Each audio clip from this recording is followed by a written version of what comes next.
Hello, welcome back to Switzer. Now, having highly developed soft skills such as conversation skills, emotional intelligence and conflict resolution is a growing need for leaders. Companies are now promoting and hiring not just those with the hard technical skills to do the job, but also those with their people skills developed enough to truly be an effective leader. Join me now for a closer look at exactly what the term soft skills means is Chip McFarlane, Director of the Institute of Executive Coaching. Ms. McFarlane, look, thanks very much for coming out this evening. I suppose the most obvious question is just maybe, what are soft skills? Talk us through just what exactly soft skills are. Soft skills are the skills that are associated with, I think they sometimes call it people skills. It's the ability to build relationship, the ability to understand emotional intelligence, manage people, inspire people, coach people, mentor people. It's the human-to-human relationship interactions. Now, in the introduction, we mentioned hard skills being I suppose, the more technically focused sort of skills. But I would have thought dealing with soft skills is pretty hard in itself. Yes. For me, I actually agree with you. It's much more difficult to work with soft skills because they're much more subjective. Hard skills are usually the technical skills, focus on the core business, business fundamentals, finance, marketing, operations, all of those things that once you get the core business pieces, they take over pretty well. They don't change dramatically. When you have to interact with people, though, that does change, even from day to day. And look, is it something people are born with? I mean, is it something that can be easily taught? And is it an ongoing evolution, if you like? It's an ongoing evolution. We learn our skills, basic skills, like for conflict resolution. Where did we learn it? Sometimes at home, and usually in the schoolyard is where we learn conflict resolution. And so when we don't progress beyond the schoolyard, usually what you notice is that shows up in business in addition to that, how it shows up in the boardroom. The same things that took place in the schoolyard shows up in the boardroom. So the ability of the leader to recognize the effect that they're actually having on the people around them, raising their emotional intelligence, is just as important. And do you think there is the reflected awareness amongst business leaders of the importance of soft skills?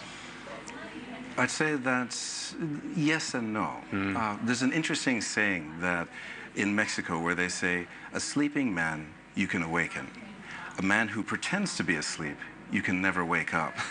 And sometimes in organizations we have where people recognize that developing people, mentoring, having conversations to be able to give feedback is really important, and yet sometimes they ask the question, well, what relevance is this in our organization?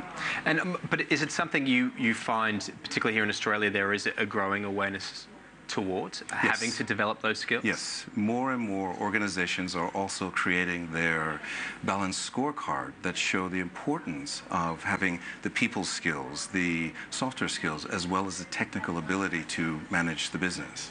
And sort of going back to what we discussed before, I mean, are some people just naturally gifted with these sorts of people skills? Because you get some people who, can talk anything about anything forever. I mean, are those the sort of people who just have these naturally blessed sort of soft skills?